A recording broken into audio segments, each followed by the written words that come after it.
Hello guys, कैसे हैं आप लोग। जय हिंद, जय भारत, जय श्री राम। आइए बात कर लेते हैं कल का बाजार कैसा रहने वाला है। मुझे पता था मैं थोड़ा सा वीडियो बनाने में थोड़ा लेट हो पा रहा हूँ, बट कोशिश करूंगा कल से बहुत जल्दी वीडियो आपको मिले ताकि आपको ट्रेडिंग में बहुत हेल्प हो। पहले कल का बाजार देख लेते हैं। निफ्टी क्या कहना चाह रहा है। निफ्टी मेरे भाई, निफ्टी की कैंडल्स देखते हैं। एक बार सारी ड्राइंग हटा देता हूँ मैं यहाँ से।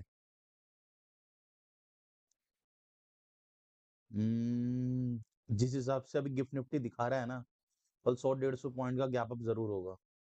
और बाकी कुछ कह नहीं सकते कि क्या सिनेरियो बन रहा है। कुछ कह नहीं सकते। असल में कुछ न्यूज वगैरह आ रही है यूएस वर्सेस वेनेजुला वगैरह की ना, कोई क्या नाम है, न्यूज आ रही है कि कभी भी अटैक कुछ हो सकता है, क्योंकि वेनेजुला, मैं बता देता हूँ आपको, ऑयल सबसे ज्यादा उसी के पास है, सबसे ज्यादा ऑल ओवर वर्ल्ड में। और अमेरिका ने, मेरे हिसाब से अभी जो खबर मैं पढ़ रहा था, पढ़ रहा था ना, ट्रूप्स वगैरह वहां पहुंच गए हैं। आर्मी है, पहुंच गई है वहां पे। मतलब अमेरिका कह रहा है नहीं, हम उस पे वेनेजुला पे हमला नहीं करेंगे। एक्चुअली क्या नाम है, ये सिर्फ और सिर्फ ट्रम्प का कुछ कह नहीं सकते। ईरान पे भी हमले से पहले उन्होंने ये कहा था भाई हम हमला नहीं करेंगे। लेकिन अब ये जो सिनेरियो बन रहा है ना, ये सारा सिर्फ इसीलिए बन रहा है, सिर्फ ऑयल के मारे। अगर अगर इन केस, क्या पता आज रात को भी हो जाए, ट्रम्प बाबा का कुछ नहीं कह सकते कि कब हमला कर दे। अगर इन केस अगर आज हमला होता है तो क्रूड ऑयल एकदम शूट अप कर जाएगा, एकदम शूट अप कर जाएगा। बाकी देखते हैं क्या सिनेरियो रहता है। हम तो फिर भी अपने लेवल्स पे ही काम करेंगे। आई होप मेरे लेवल से आपको बहुत हेल्प मिल रही होगी ट्रेडिंग में। और बाकी बिगिनर्स ट्रेडर्स के लिए मैंने बता रखा है पहले ही, बस मैं धीरे धीरे वो काम कर रहा हूँ। अभी मैं किसी चीज काम में फंसा हुआ हूँ, बस मैं धीरे धीरे सारी चीजें लेके आऊंगा बिगनर के लिए। मैं पूरी प्लेलिस्ट जीरो से हीरो वाली सब लेके आऊंगा। जीरो हीरो वो नहीं जो ट्रेडिंग में करते, नहीं, जीरो से हीरो। मतलब एक बिगनर ट्रेडर को एक प्रॉपर ट्रेडर बनने में क्या क्या इंस्ट्रूमेंट चाहिए, क्या क्या उसे सीखना चाहिए, वो सब मैं सारी चीजें समझाऊंगा। आशा करता हूँ आपको सारी चीजें समझ में आ रही हो मेरी। कोई भी अगर मेरे ना समझ में आए तो कोई भी आप कमेंट करके मुझे बता सकते हैं कि भाई ऐसे नहीं, ऐसे कर लो। बाकी आप लोगों का सपोर्ट चाहिए मुझे। आप लाइक कर दीजिए, चैनल को सब्सक्राइब कर दीजिए। और बेहतर जानकारी और अच्छे से जुड़े रहने के लिए डिस्क्रिप्शन में टेलीग्राम का लिंक मिल जाएगा। आप वहां जाके टेलीग्राम चैनल के बिल्कुल जुड़ सकते हैं, जो फ्री ऑफ कॉस्ट है। 1 रुपए भी आपको नहीं देना। एक बार लेवल देख लेते हैं, चलिए एक बार लेवल देख लेते हैं। अगर मैं गलत नहीं हूं तो मार्केट अगर गैप डाउन होती भी है ना, तो ये 650 625 का एक सपोर्ट है। हाँ, 625 और 650 का एक सपोर्ट है, जहाँ पे मार्केट वापस वो हो सकती है, वापस रिवर्स हो सकती है। एक सेकंड, क्या कर रहा हूँ मैं अभी। हाँ ये है एक। फिर भी एक बार ना फिबोनाची लगा के देख लेते हैं, थोड़ा उससे ज्यादा अच्छा पता लग जाएगा जो मेजर सपोर्ट है। अन्यथा अगर मार्केट इस लेवल 625 के नीचे खुलती है ना, तो जो अगला सबसे बड़ा जो सपोर्ट है वो मैं बता देता हूँ आपको। अगला जो सबसे बड़ा मेजर सपोर्ट है वो ये है। अगर वीकनेस, फर्दर वीकनेस देखनी है ना, तो इस लेवल के बाद देखना, 22,500। लेकिन मैं बुलिश हूँ, मैं बता देता हूँ आपको। मैं फिलहाल के लिए बुलिश हूँ। बाकी जो सिनेरियो वॉर वगैरह का बन रहा है ना, अभी कुछ कह नहीं सकते यार, सही बताऊं, वॉर को तो कोई कंट्रोल नहीं कर सकता ना। ये तो ट्रम्प बाबा ही कर सकते हैं, और कुछ नहीं कर सकते। फिबोनाची लगा दिया मैंने।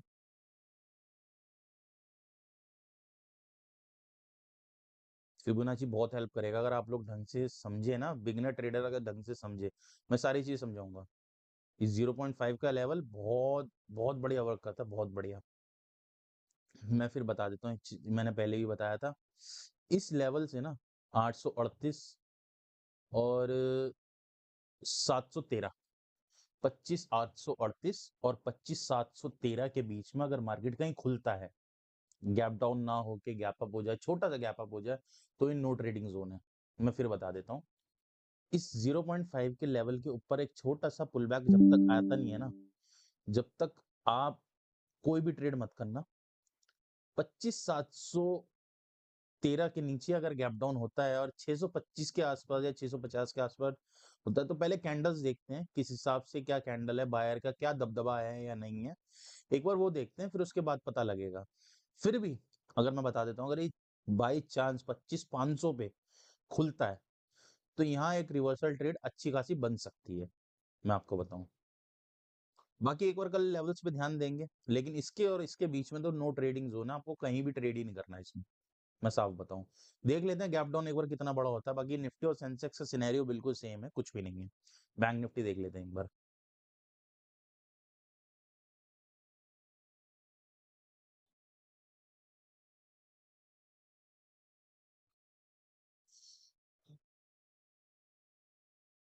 वो हटा देता हूँ मैं।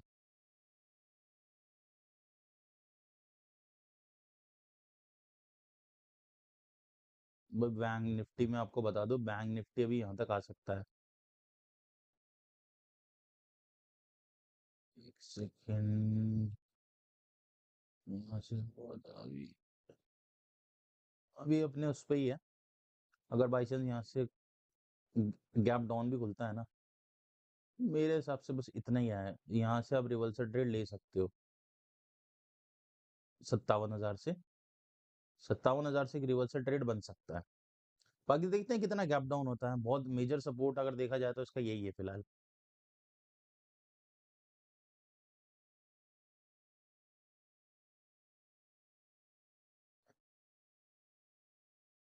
बहुत बड़ा है, बहुत दूर है।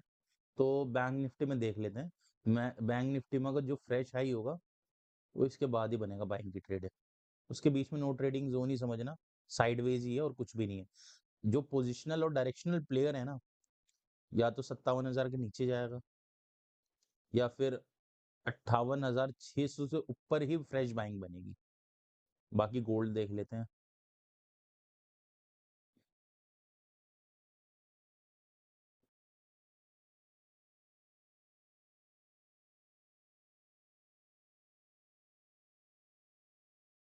ये एक लिक्विडिटी पॉइंट है जहाँ गोल्ड जा सकता है। मैंने बताया था ना, मैं तो खैर यहीं निकल गया था। 4,029 पे मेरा, जो मैंने पीछे, अगर आप लोगों ने मेरे वीडियो देखी होगी, तो मैंने बताया था मैं पोजीशन लेके बैठा हूँ 4,029 तक। अब अगर गोल्ड को ऊपर जाना है, तो गोल्ड का जो पहला लिक्विडिटी पॉइंट है, एटलीस्ट गोल्ड को ये टेस्ट करना चाहिए।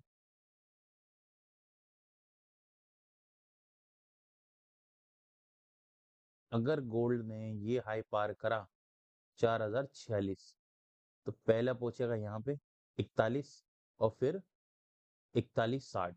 और अगर ये भी पार कर दिया ना, तो मेरे हिसाब से आराम से 4300 आराम से जाएगा, कोई दिक्कत नहीं। और बाकी देखते हैं, अगर मैं फ्रेश गोल्ड को सेल करूंगा ना, इससे नीचे करूंगा बस, इससे नीचे करूंगा बस, 3890 के नीचे फ्रेश सेल करूंगा। बाकी देखते हैं, जो अच्छा बढ़िया ब्रेकआउट होगा ना गोल्ड का, 4160 के बाद ही होगा। 4300 का आराम से टारगेट आप लगा के चल सकते हो, नहीं तो ट्रैपिंग ही करेगा और कुछ नहीं करेगा। 15 मिनट में देख लेते हैं एक बार गोल्ड को। देख रहे हो, ये एंट्री लगा रखी थी मैंने, ये ने छोड़ा, सिर्फ 4-5 पिप से रह गया, मेरा टारगेट हिट करा।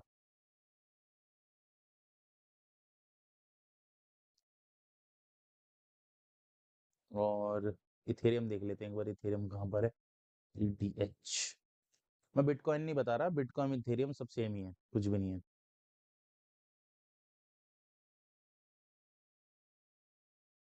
क्रिप्टो वाला लग गया ये, क्या कर रहा है यार, एक सेकंड।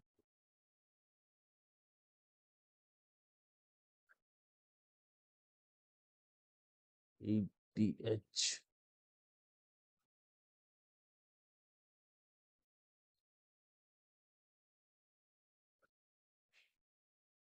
बहुत ज्यादा वॉलेटाइल है अगर देखो तो।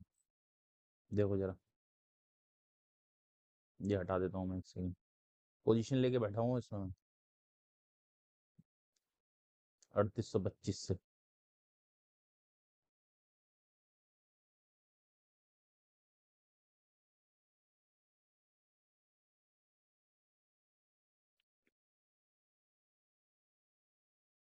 ज्यादा बड़ी नहीं, खैर बहुत छोटी पोजीशन लेके बैठा हूँ। 3825, ये।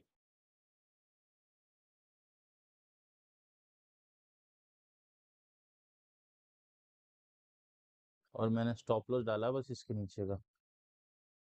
लिक्विडिटी पॉइंट है,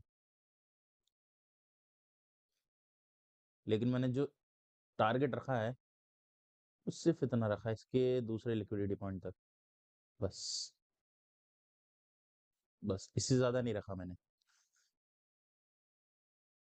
हालांकि ये लिक्विडिटी पॉइंट है, यहाँ से ऊपर जाने की संभावना है, लेकिन अभी नहीं। असल में देखा जाए ना, अगर आप लोग ढंग से देखो तो बिगनर ट्रेडर्स धीरे धीरे समझेंगे this kind of W pattern. असली जो अच्छी बाइंग बनेगी इथेरियम में, इसके बाद बनेगी 4000। एक सेकेंड दिखा देता हूँ मैं। 4255 के ऊपर बहुत अच्छी फ्रेश बाइंग बनेगी, जो लोग डब्लू ट्रेड करना जानते हैं। हालांकि ये लिक्विडिटी पॉइंट है, ये भी यहाँ से ऊपर गया था, देखते हैं बाकी क्या होता है। जाना तो चाहिए खैर ऊपर, लेकिन मैंने बहुत छोटा टारगेट रखा है इसका। जाना तो चाहिए, बाकी देखते हैं क्या होता है। और एक मैंने, अरे स्टॉक्स भी तो बताना है आपको, स्विंग स्टॉक्स बताता हूँ मैं आपको, एक सेकंड बस।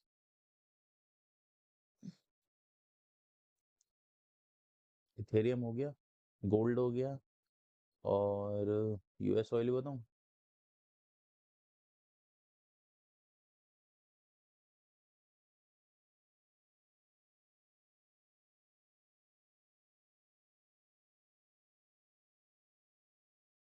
यूएस ऑयल अच्छा चल रहा है, अच्छा ही चलेगा वैसे और भी।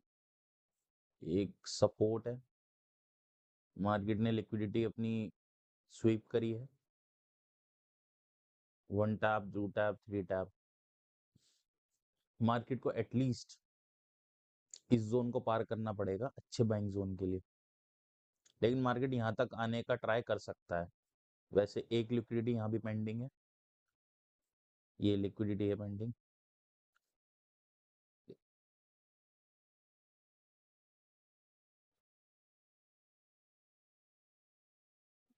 अगर कोई करना चाहे तो पोजीशन बता देता हूँ। बाकी ये वीडियो एजुकेशनल पर्पस के लिए है, कोई बाई सेल नहीं है, सिर्फ मैं बता रहा हूँ। अगर कल आप करना चाहो,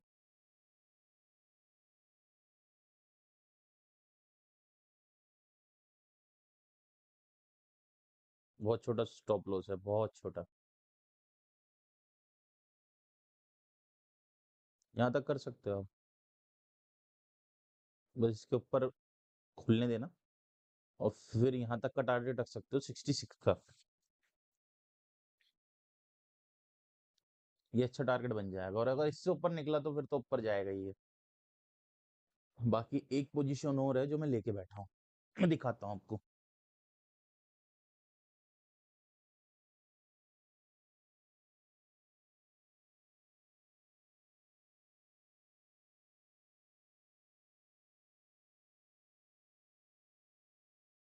एक सेकंड, कौन सी है? GBP JPY, GBP JPY. इतने सारे पेयर्स है ना, पोजीशन लेके भूल जाता हूँ कौन कौन सी पोजीशन कहाँ ले रखी है। बस लेवल आता है, मैं उस पे लिमिट लगा देता हूँ, या फिर पता लगता है तो पहले ही लगा देता हूँ।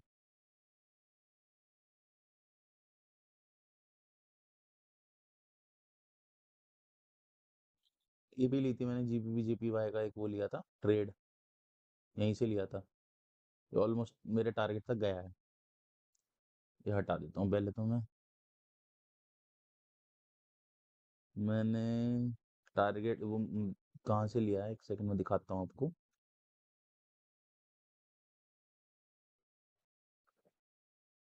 इसमें अच्छा लंबा टारगेट लेके बैठा हूँ, लेकिन मैं दिखाता हूँ आपको।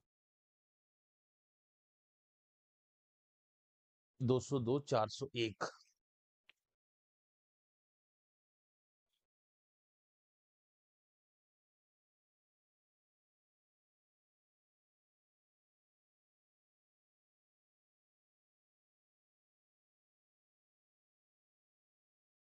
और इसका टारगेट मैंने लगाया है 205, 310।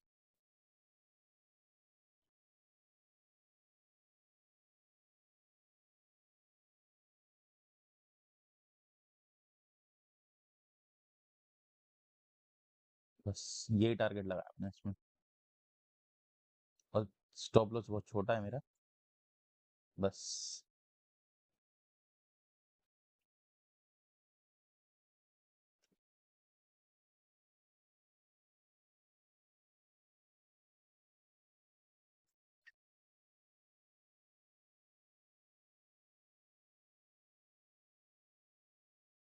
बाकी देखते हैं कल कैसा रखता है। बाकी स्टॉक्स में देखूँ तो आईडीएफसी बहुत अच्छा चला है, बहुत ज्यादा अच्छा चला है, वॉल्यूम भी है। हम्म, वॉल्यूम आई है।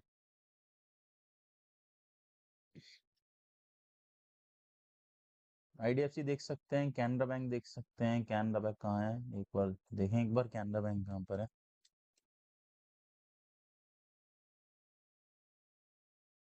वही वाह, बहुत अच्छा।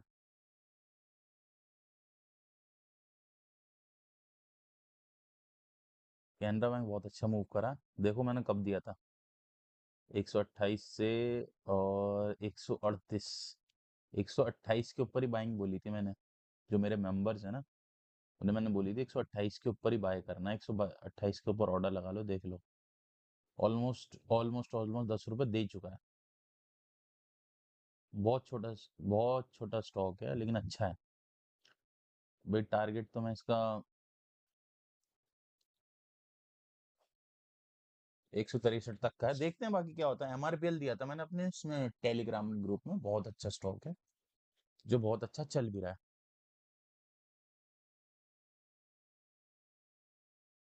देख रहे हो, look at the candle, look at the candle. कब दे रखा था मैंने ये? देखो, डे में चलते हैं, डे में अच्छा समझ में आ रहा है। देखो, 134 से बाइंग बोली थी मैंने, 171। आराम से 35-36 पॉइंट आराम से आ रहे हैं अब भी। स्विंग स्विंग स्टॉक्स की ना ये खासियत है, बस आपको मोमेंटम स्टॉक्स फाइंड करने आने चाहिए। आप उसमें अच्छा खासा पैसा बना सकते हो बिना किसी रिस्क से। थोड़ा धीरे पैसा बनता है, लेकिन बनता है। बाकी मैंने फॉरेक्स बता दिया है आपको, इंडियन मार्केट बता दिया है। कल देखते हैं कि अप डाउन कितना बड़ा होता है। आई होप आपको सारी चीज़ें मेरी समझ में आ रही होंगी। कहीं अगर मेरे से गलती होती है इस वीडियो में, तो आप मुझे सजेस्ट करके, कमेंट करके मुझे बता सकते हो कि भाई आप ये गलत कर रहे हो या ये करो। आप बता सकते हो। आप मैं एक तरह से आपको ऑडियंस नहीं, एक तरह से अपनी फैमिली लेके चल रहा हूँ, क्योंकि एक फैमिली ही होती है जो बताती है कि भाई आप ये गलत कर रहे हो या सही कर रहे हो। नहीं तो सामने वाले को कोई मतलब नहीं है कि भाई क्या कर रहा है, नहीं कर रहा। आई होप आपको मेरी सारी चीज़ें समझ में आ रही हो, मेरे लेवल समझ में आ रहे हो। बाकी मैं धीरे धीरे उसमें ना आपको सारी चीज़ें और अपडेट करता रहूँगा टेलीग्राम में। हम मुझसे जुड़े रहने के लिए आप चैनल को सब्सक्राइब कीजिए, लाइक कीजिए, कमेंट कीजिए, और बेल आइकन को आप प्रेस कर दीजिए, ताकि आपको जब भी मेरी वीडियो मिले ना, आपको नोटिफिकेशन आ जाए। बाकी टेलीग्राम का लिंक मेरे डिस्क्रिप्शन लिंक में है, डिस्क्रिप्शन में है, लिंक आपको मिल जाएगा। आप वहाँ जाके मेरे उसमें टेलीग्राम ग्रुप में ज्वाइन हो सकते हो। आई होप सबको समझ आ गई होगी चीज़ें। बाकी बिगिनर ट्रेडर की बात कर लेते हैं। भाई बिगिनर ट्रेडर का ये है कि आप धीरे धीरे कम कैपिटल से काम करना, बहुत ज़्यादा से मत करना। आप फॉरेक्स में, एक्सएनएस में अकाउंट नहीं बना सकते, क्योंकि एक्सएनएस नए यूजर्स को नहीं ले रहा है अभी। बाकी वेंटेज में आप कर सकते हो। वेंटेज एक सेकंड प्लेटफॉर्म है जहाँ पे आप ट्रेड कर सकते हो। बट मैं यही कहूँगा कि अगर आप बिगिनर हो ना, तो आप चीज़ों को पहले समझो, और बाकी अगर आपको फिर भी लेने हैं तो डेमो में ट्रेड लेके देख लो भाई, मेरी ट्रेड के प्रॉफिटेबल मेरी ट्रेड है या नहीं है, आपको पता लग जाएगा फिलहाल के लिए। और बाकी बिगनर ट्रेडर्स में यही कहूंगा कि अगर आपके पास 10,000 की कैपिटल है ना, तो भाई 500 का ही रिस्क लो 10,000 की कैपिटल पे, लॉट साइज छोटा ले लो। उससे ये होगा कि भाई आपको पता लग जाएगा भाई ट्रेड लेते कैसे हैं। मैं एक डेडिकेटेड वीडियो इस पर भी बताऊंगा, वेंटेज को ऑपरेट कैसे करना है, कैसे ट्रेड लगानी है, पार्शियल कैसे करना है, स्टॉप लॉस कैसे लगाना है, सारी चीज़ें मैं ये भी बताऊंगा आपको, बेफिक्र रहिए। हालांकि अगर कोई ओल्ड यूज़र है एक्सनेस का तो उसे बताने की ज़रूरत नहीं है, उसे सारी चीज़ें पता है। फिर भी अगर आप कहोगे तो कमेंट कर देना मुझे कि एक्सनेस में भी अगर कुछ समझना है तो मुझसे पूछ लेना। बाकी बिगनर ट्रेडर का यही है। और भी लोगों का अगर कोई प्रोफेशनल भी हैं, अच्छी बात है भाई, आप कर रहे हो, अच्छी बात है। बट मेरी यही सबसे रिक्वेस्ट है कि बिगनर ट्रेडर को ना आप मोटिवेट करो, डिमोटिवेट ना करो। और ये जो लाइफस्टाइल वगैरह है ना, ये सारी चीज़ दिखा रहे हैं, करते होंगे भाई लोग बाग, लेकिन आज के टाइम में ना बिगनर ट्रेडर को सिर्फ ये सारी चीज़ें देख के ना ट्रेडिंग में आने के बारे में सोचना चाहिए। क्योंकि फिर वो ये लाइफस्टाइल जीने के चक्कर में ना वो पता नहीं कहाँ से उधार लेके, लोन लेके वो ट्रेडिंग में कूद जाते हैं। भाई ट्रेडिंग लोन लेके, उधार लेके कभी मत करना। करना तो अपने पैसों से करना। और ट्रेडिंग वही इंसान करना जिसकी कोई सेकेंडरी इनकम हो। और ट्रेडिंग को जुआ सट्टे की तरह नहीं, सिर्फ और सिर्फ बिजनेस के तौर पे आप लेना। तभी आप धीरे धीरे, देखो यार मैं सीधे बताऊं, इंडियन मार्केट में कोई वॉल्यूम बची नहीं है अब। सिर्फ और सिर्फ इक्विटी का काम रह गया मेन, और ऑप्शन का काम सिर्फ और सिर्फ बड़े लोगों का रह गया। और बात रही फॉरेक्स में, फॉरेक्स ना एक तरह का पूरा समंदर है। उसमें से कुछ पानी लाना निकालना है बस आपको, सिर्फ कुछ मग पानी निकालना है। मैं नहीं कहूँगा बहुत सारी बाल्टी निकाल लेना, नहीं, ऐसा कुछ भी नहीं है। सिर्फ एक छोटा सा मग निकालना है अपनी रोजमर्रा की चीज़ों को सुधारने के लिए। तो भाई फॉरेक्स में अगर आपको आना है ना, आओ, लेकिन मेरे साथ जुड़े रह के सीखो चीज़ों को, तब आपको पता लगेगा फॉरेक्स में एक्चुअली में क्या है। इंडियन मार्केट में वॉल्यूम बची नहीं है बस। वॉल्यूम अगर थोड़ी बहुत भी है ना, तो बड़े प्लेयर्स ही उसे करते रहते हैं, काम उसमें ही करते रहते हैं मेन काम। तो हम जैसे रिटेलर्स के लिए ना भाई, आज देखो मैं आपको बताऊं, आज मिड कैप में जो एक लॉट पड़ता है ना, वो 35-40 हज़ार रुपये का एक लॉट पड़ता है इस टाइम। कभी वो मिड कैप वो था जो 5,000 में भी आपको ट्रेड मिल जाती थी, निफ्टी में मिल जाती। हालांकि सेबी ने इसमें रूल्स वगैरह सब कुछ बना दिए हैं, ठीक है, वो सोच रहे हैं कि भाई ठीक है नए लोग इसमें वो ना करें, मतलब पैसे खराब ना करें, जुए के तौर पे मतलब बर्बाद ना हो, जो भी है। चलो ठीक है, सेबी ने अपनी सोचा है, ठीक है। क्या सेबी इस चीज़ को अभी भी जिम्मेदारी से ले रही है? क्या आपको क्या लगता है कि अभी भी रिटेलर नहीं आ रहे पैसे लेके?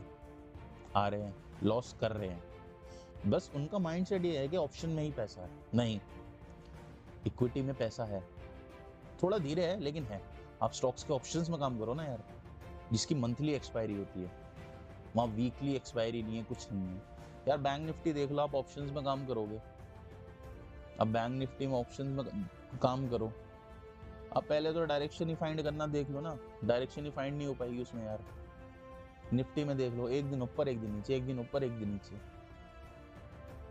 तो ये है कि भाई आप इक्विटी में करो, धीरे धीरे थोड़ा पैसा लो। और एक चीज मैं बता दूं, अगर आप ऑप्शन कर रहे हो ना, ऑप्शन से जो भी पैसा आ रहा है, अगर मानो आपका 1,000 रुपये आ रहा है ना, मैं एक एग्जांपल दे रहा हूँ, 1,000 रुपये आ रहा है ना, तो यार 200 रुपये आप अपने लिए निकालो, और 800 रुपये ना वो कोई स्टॉक लेके छोड़ दो।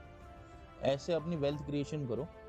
ये नहीं कि आपने आज 1,000 कमा लिए तो कल आप सोचो नहीं यार मैं 2,000 कमा लूँ। नहीं, 10,000 के कैपिटल से आप अगर 1,000 रुपये कमा रहे हो तो यार 10% तो बहुत हो गया ना।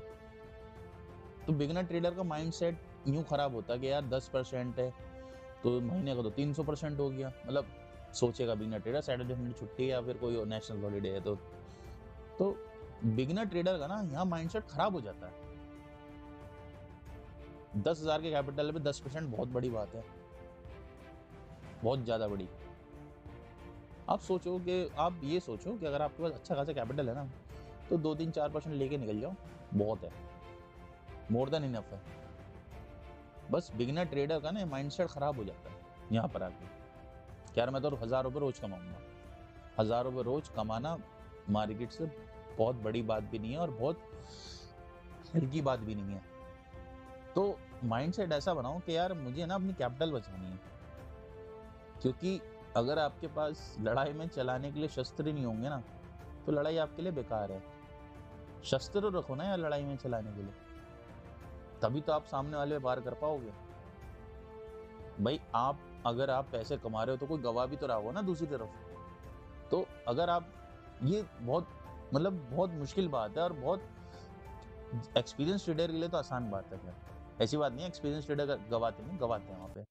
तो अपना थोड़ा माइंडसेट आप क्लियर करो, इस चीज को समझो कि भाई आप अपनी कैपिटल को कैसे प्रोटेक्ट करोगे। अपनी कैपिटल को ना आप डिवाइड करो, अपनी कैपिटल को डिवाइड करो। और मैं कहता हूँ 10,000 की कैपिटल को 20 भाग में डिवाइड कर लो ना यार। मुझे तो बस 500 रुपए का ही रिस्क लेना है बस, मैं इससे ज्यादा का रिस्क नहीं लूंगा। फिर देखो आपकी कैपिटल खत्म ही नहीं होगी फॉरेक्स में। और इंडियन मार्केट में करना है तो भी उसका अपना अपना रिस्क एपेटाइट आप बना के चलो कि भाई मैं इससे ज्यादा का लॉस नहीं लूंगा। और अगर आपने 2 लॉस ले लिया ना, अपना ये रूल बनाओ कि भाई जिस दिन मैंने 2 लॉस ले लिए उस दिन मैं काम ही नहीं करूंगा बस। सबसे पहली बात, मेरे साथ ये बहुत बार हुआ है, मैं अपनी चीज़ ही बता रहा हूँ, अपनी पर्सनल। जैसे मानो अगर मुझे 2000 का लॉस लग गया, 2000 का लॉस लगने के बाद ना मेरे में ये अग्रेशन आता है यार 2000 का लॉस, चल कमाई हो ना हो 2000 का लॉस तो खत्म हो जाए। 2000 का लॉस खत्म होने के बाद ना अगर वो 100 रुपए भी मैंने काट दिए, 100 रुपए माइनस में, 100 रुपए माइनस में भी काट दिया ना, तो मुझे रहता है यार ये 100 रुपए भी क्यों माइनस में है, इसे भी खत्म करो, मैं एक ट्रेड दोबारा लूंगा। वो 100 रुपए माइनस के चक्कर में ना 2000 वापस पहुंच जाता है माइनस में। तो लॉस को एक्सेप्ट करना सीखो। लॉस और profit part of the journey है। जब तक आप लॉस को एक्सेप्ट करना नहीं सीखोगे ना, तब तक आप आगे बढ़ोगे नहीं ट्रेडिंग में। अग्रेसिव ट्रेडिंग बिल्कुल भी मत करना, नहीं तो आगे जाके दिक्कत आप लोगों की होगी। आई होप सबको समझ में आ रही होंगी चीजें। बाकी मैं ऐसे ही समझाता रहूंगा चीजों को। हम मिलके एक अच्छी कम्युनिटी बनाएंगे जो एटलीस्ट प्रॉफिटेबल हो। बाकी मुझसे जुड़े रहने के लिए आप मेरे चैनल को सब्सक्राइब कीजिए, लाइक कीजिए, और डिस्क्रिप्शन में लिंक मिल जाएगा टेलीग्राम चैनल का, वहाँ ज्वाइन हो जाइए। आई होप मेरी बात सबको समझ आ रही होगी।